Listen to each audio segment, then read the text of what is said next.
오늘 설교 제목을 남은 자 그랬어요. 성이 남시고 이름이 은자가 아니라 예, 하나님께서 남겨놓은 자, 환난과 핍박, 진노와 심판 가운데도 하나님께서 남겨놓은 자를 말합니다. 구약 창세기부터 요한 계시록까지 설교하는 설교 내용일 거예요. 여러분, 왜 하나님께서 시대마다 남겨놓은 자를 이렇게 두셨을까? 남겨놓으셨을까? 그래서 남은 자 사상 그럽니다. 이사야 선지서에도 오늘 우리가 봉독했는데 남은 자 사상. 이스라엘 그 작은 나라가 그 큰 나라 외세의 침략에 완전히 나라가 없어지고 민족이 말살될 것 같은데도 그들을 남겨놓으신 이유는 메시아 구원주가 이 땅에 오실 구원사적 입장에서 하나님은 인류를 구원하시기 위한 예수님을 이 땅에 보내시고자 그 백성들을 남겨놓으셨습니다. 오늘날 한국교회, 우리 민족도 일제 치하에서 완전히 멸망할 수밖에 없는 이 나라를 지난 3월 1일 김희 독립선언 낭독하고 운동했던 3.1절 기념하는 날이었지요. 36년 치하에서 우리 민족을 구해내신 하나님의 뜻은 이 마지막 시대에 우리 민족을 향한, 아니 한국교회를 향한 하나님이 뜻이 있기에 이 백성들을 이렇게 광복, 해방을 맞게 한 줄로 믿습니다. 분명 그 뜻이 있어요. 그럼 이스라엘 백성 입장에서 예수님이 오시기 전까지 그들을 보호하시고 인도하시고 또 오신 이후에도 남겨놓은 자를 통해서 어떻게 하셨는지 먼저 예수님의 혈통을 한번 생각해 볼 필요가 있습니다. 이스라엘 역사를 보통 아브라함으로부터 시작합니다. 창세기는 아담과 하와로부터 인류 창조에 대한 하나님의 말씀이 있지만은 이스라엘 역사는 갈대아 우르를 떠나서 하나님의 명령을 따라 남방으로 가나안으로 이주한 아브라함으로부터 시작합니다. 그래서 믿음의 조상 아브라함 그러지요. 오늘 찬양대가 야곱의 노래를 했는데 아브라함이 이삭을 낳고 이삭이 야곱을 낳고 이렇게 되지요. 대표적인 계보가 예수님의 혈통인데 다윗의 자손, 혈통으로 인간의 몸으로 올 때는 어느 집안 인간 오셔야 되잖아요. 그 집안이 다윗 계보 집안을 택했다는 겁니다. 그래서 그 집안으로부터 오셔서 온 인류의 구원주가 되시는데 그 인간 몸으로 오신 예수님의 집안은 뭐 왕가 집안이니까 대단하고 모두 다 거룩하고 의롭고 다 깨끗하고 그렇지만 않습니다. 마태복음 1장 예수님의 족보에 보면은 특히 이제 남자 이름으로 쭉 내려오지. 아브라함이 이삭을 낳고 이삭이 야곱을 낳고 야곱이 그 유다를 낳고 12형제 중에 12아들 중에 유다 네 번째 아들이 예수님의 족보니까 유다를 낳고 하지. 그러면서 아내는 한 5명 등장해요. 여자는. 남자 계보로 쭉 내려오는데 그게 바로 유다가 다말에게서 이렇게 나오죠. 다말이라는 유다의 부인이 아닙니다. 며느리지요. 그리고 또 살모는 라합에게서 이렇게 여인 이름이 나와요. 예수님 족보 중에 여자 이름이 한 5군데 나오잖아요. 라합 여러분 잘 아시지요. 가나안 정탐할 때 기생 라합이지요. 그리고 보아스는 룻에게서 오벳을 낳고 있는 룻이 바로 모압 여인입니다. 그리고 또 다윗은 그 많은 아내들 가운데 가장 수치스럽고 가장 나타내고 싶지 않은 우리아의 아내 밧세바를 통해서 밧세바를 통해서 이제 솔로몬을 낳았는데 그 밧세바를 일컬어 마태복음에는 우리아의 아내에게서 솔로몬을 낳고 이렇게 말합니다. 여러분 보면은 정말 이렇게 집안이 떳떳이 내놓을 만한 그런 여인들 모습이 아니에요. 그런데 이들 이름이 들어가요. 하나님의 그 넓은 사랑으로 우리가 하나님 앞에 의롭지 못하다는 겁니다. 그리고 마지막으로 목수인 요셉은 그래도 마리아에 대해서는 우리가 알 수 없지만 성모 마리아 거룩한 예수님의 어머니 그 사이에서 예수님이 이 땅에 오시지요. 집안으로는 그렇습니다. 이렇게 예수님이 이 땅에 메시아로 오시기까지 이스라엘 백성들을 보존하시고 이어지는데 시대마다 그들을 보호하시고 남겨놓으십니다. 노아 홍수 때 온 백성들이 폐역해서 다 물홍수로 죽을 수밖에 없지만 노아 가정 8식구를 택하시고, 그리고 또 아브라함을 택하시고, 그리고 또 이제 이스라엘 백성들이 한때 참 어려웠던 때가 있죠. 출애굽 당시입니다. 애굽 나라에서 종로를 타다가 광야에서 또 많은 이들이 죽음을 당해도 그때 광야에서 태어난 2세, 3세들을 남겨놓으시고, 특별히 여호수아와 갈렙은 처음 출발해서 끝까지 가나안 땅에 들어간 사람, 모세도 아니고 여호수아와 갈렙만은 그 믿음의 사람들이 들어갔다 그래요. 나머지는 다 2세, 3세입니다. 그러면 광야 시대에 살아남은 자 중에 예수님의 족보는 누구일까? 정말 의미가 있습니다. 바로 라합이 정탐꾼 때잖아요. 여호수아 시대 라합, 기생 라합이 그 남편이 바로 살몬입니다. 살몬이라는 사람이 라합의 남편이에요. 그 라합이 구원받고 어떻게 예수님의 족보에 들어왔을까? 그 어떤 설에 의하면, 성경에는 없지만 살몬은 바로 정탐꾼 중에 한 명이었을 거다 그래요. 그래서 라합과 약속하고 붉은 깃발을 세워라. 그러면은 여리고 점령할 때 당신의 가정과 가족들 다 살려둔다. 우리를 지켜주고 우리를 말하자면 숨겨준 그 은혜로 당신의 가정을 구원시킨다. 그런 약속을 하지요. 그때 그게 살몬이라고 봅니다. 이 살몬이 유다 지파입니다. 유다 계보예요. 그런데 그럼 살몬의 아버지는 누구냐? 좀 어렵지만은 잘 들으시면 아주 재미가 있습니다. 나손이에요. 나손은 민수기 1장에 온 20세 이상 싸움에 나갈 만한 사람을 조사할 때 나손은 유다 지파의 대표입니다. 유다 지파 대표의 나손의 아들이 바로 살몬이에요. 그렇다면은 이렇게 성경 말씀 그대로 믿어지는구나 이렇게 될 거예요. 왜냐하면 광야에서 다 태어난 사람은, 아니 처음 출발한 사람 죽었다고 그러고 여호수아와 갈렙만 들어왔다고 한다면 나중에 유다 지파의 대표는 나손이 돼야 되는데 나손은 죽고 살몬은 광야에서 태어난 사람으로 봅니다. 라합의 남편이었다고 하는 설이 있듯이. 성경에 없는 얘기를 왜 하느냐고 할지 모르겠지만은 그런 설이 있습니다. 그런데 중요한 것은 의미를 깨닫고자 하는 거예요. 자, 그러면은 유다 지파의 대표가 바로 갈렙입니다. 나손이 아니에요. 그리고 여호수아와 갈렙이지요. 제가 왜 이 말씀을 드리냐면 혈통으로 따지면은 다윗 계보에 쭉 내려오는 예수님의 족보가 되지만은 영적으로 믿음으로 신앙적으로 내려오는 남겨놓은 자의 뜻이 더 있다는 겁니다. 시대마다 노아를 남겨두셨고, 그리고 여호수아와 갈렙 같은 믿음의 사람을 남겨놓으셨고, 오늘 본문에 나오는 이사야 시대에 이렇게 믿음의 사람 이사야 선지자와 그리고 민족 자체 많은 이들이 바벨론 그리고 아수르 나라에 의해서 북쪽 이스라엘이 다 멸망을 당하고 많은 이들이 죽음을 당했지만은 살아남아 있는 자, 포로로 잡혀간 자, 그 두 본문을 우리가 봉독했어요. 먼저 4장에서 나오는 것은 예루살렘의 안에 생존한 자 중에 기록된 사람은 거룩하다 칭함을 받는다. 식민 통치를 받지만은 예루살렘에 남아있는 사람들이 거룩한 사람들, 그들을 남겨놓으셨다는 것이고, 그 다음에 포로로 잡혀갔던 사람 중에도 남겨놓은 자가 있다는 것이 바로 우리가 두 번째로 읽은 10장에 나옵니다.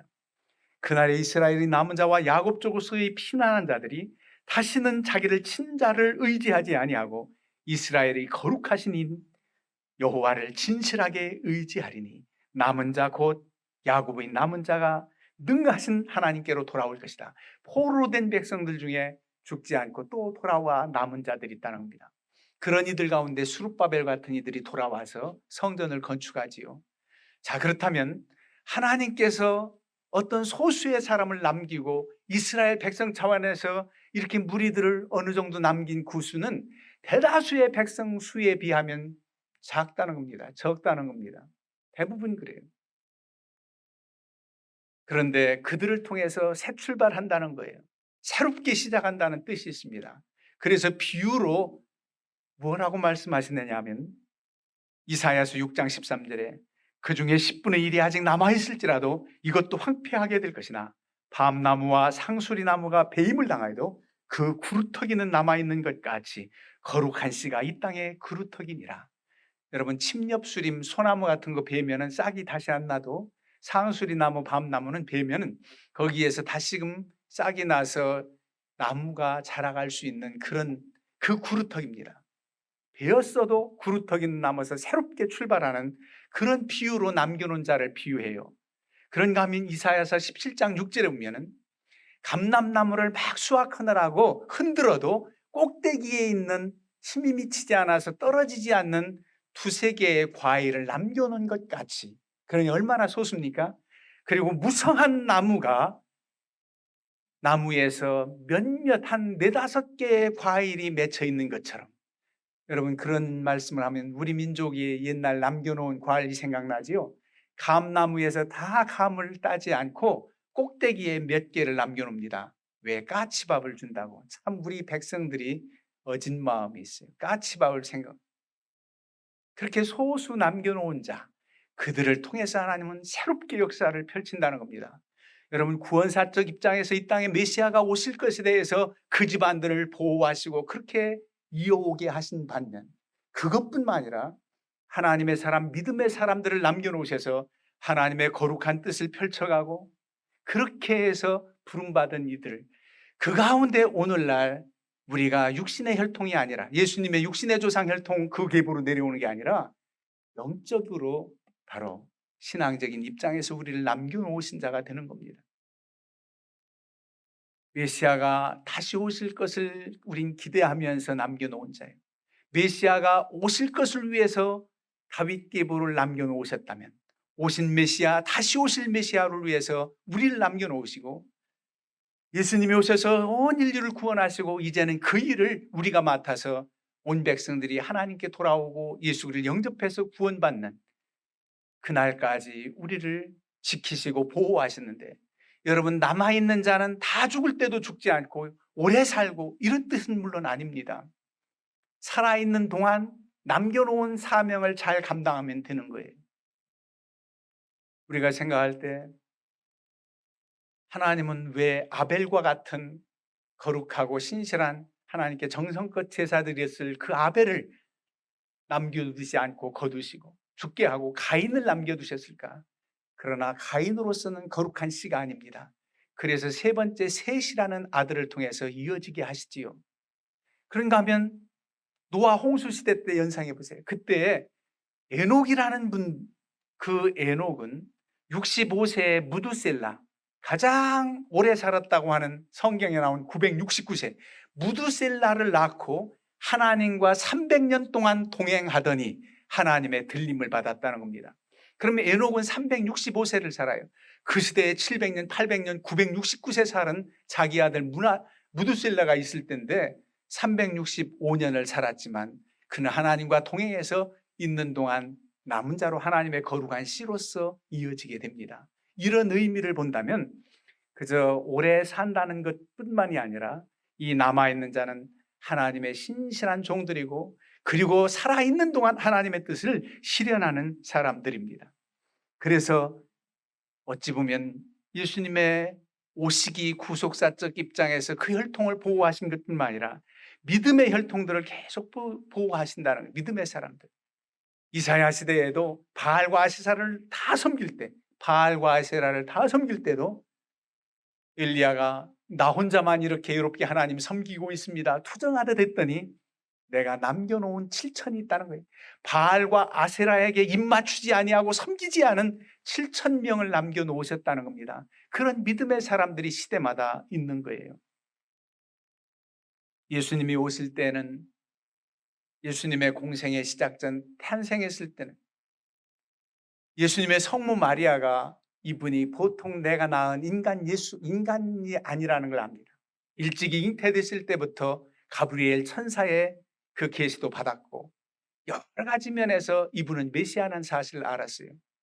태어나서 성전에 이제 정결례를 행하러 가실 때 하나님은 그때도 정말 잠깐 이름이 등장하지만 다 남겨놓으신 뜻이 있어요. 시므온 할아버지와 안나 할머님, 그들이 예수님을 배웠고 이제는 죽어도 여한이 없다 그러면서 예수님의 가는 길을 예시하잖아요. 얼마나 성모 마리아가 마음이 아플지, 온 인류를 위해서 죽어야 되는 주님의 길을 예고하고 그는 더 확신 있게 마음으로 다짐을 했을 겁니다. 마리아가 그런 노인들을 통해서. 그런가 하면 공생의 시작 때 세례 요한 같은 사람들 다 준비시키느라 남겨놓은 사람들입니다. 그리고 예수님의 제자들, 오래 살아서 남겨진 게 아니라 성령 충만 받고 거듭나서 복음을 전하여 순교할 때까지 믿음으로 남겨놓은 자들입니다. 그리고 사도들의 사도들, 속사도들 그러죠. 그리고 그들을 이어서 또 사도 바울과 같은 이들, 다 하나님께서 남겨놓은 자들입니다. 신앙적으로 남겨놓은 자들이요. 그리고 그들을 통해서 은혜 받고 영향받은 많은 선지자들, 그리고 선교사들, 우리 민족도 선교사님들이 들어오셔서 여러분 양화진에 학생들 데리고 꼭 가보세요. 이 민족을 위해서 순교, 전염병에 죽음을 당하고 온 가족이 그렇게 고난을 당하면서도 복음을 전해준 믿음의 선진 선교사님들이 있었기 때문에 이 하나님을 알고 믿을 수 있는 은혜가 주어졌던 겁니다. 그 일로 그쳐지면 안 된다는 거예요. 오늘날 이 시대에, 이 패역한 세대에 이렇게 이 민족을 일제치하에서 다시 건져주시고 한국 교회가 부흥하게 하시고 그리고 오늘날 우리로 하여금 믿음을 주신 것은 분명 하나님께서 남겨놓으신 뜻이 있다는 겁니다. 그냥 우리만 위한 게 아니에요. 주님 다시 오시는 날까지 주의 복음을 전하고 주님 기뻐하는 그런 삶을 살라는, 분명 남겨놓은 자들의 특징이 있습니다. 하나님 앞에 철저히 회개하고 출발합니다. 니느웨 백성들처럼. 또 포로로 잡혀갔던 그들이 가만히 있다가 때가 되니까 70년 만에 돌아온 게 아니라 철저하게 하나님 앞에 회개하고 돌아오는 특징이 있습니다. 그런 이들을 남겨놓으시고 하나님께서 또 새롭게 역사를 펼치십니다. 그리고 거룩한 씨라고 그랬잖아요. 의롭고 거룩한 씨. 이 세대를 본받지 않고 노아와 같이 믿음을 지키고 거룩성을 유지하는 하나님의 백성들을 통해서 하나님의 역사는 펼쳐집니다. 그리고 오늘 이사야 본문에도 하나님을 진실하게 의지하는 자, 그런 이들을 통해서 하나님은 역사하십니다.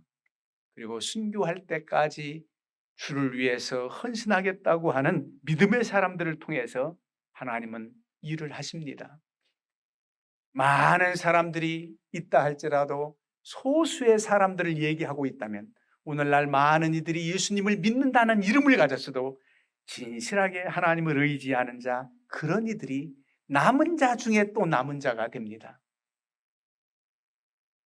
이 사명 감당할 때까지 우리를 남겨놓으셨어요. 오늘날 이 시대에 우리 교회를 남겨놓으셔서 하나님의 그 놀라운 역사를 펼치시길 원하는 사모하는 마음이 여러분들에게 넘치기를 바랍니다. 그리고 또 우리가 친정 남겨진 것은 어디를 소망해야 되냐? 이 땅에서야 하나님이 부르시면 좀 먼저 가고 나중 가는 거 있지만은 이 사명 잘 감당하고 영원히 남겨지는 주님 나라에서의 남겨지는 게 은혜입니다. 즉 두 번째 사망의 해를 받지 않고 천군 천사와 함께 하나님의 성호를 찬양하며 기뻐하는 천국 백성으로 남아있는 것이 의미가 있단 말이에요. 그날까지 믿음으로 승리하시기를 주님의 이름으로 축원합니다.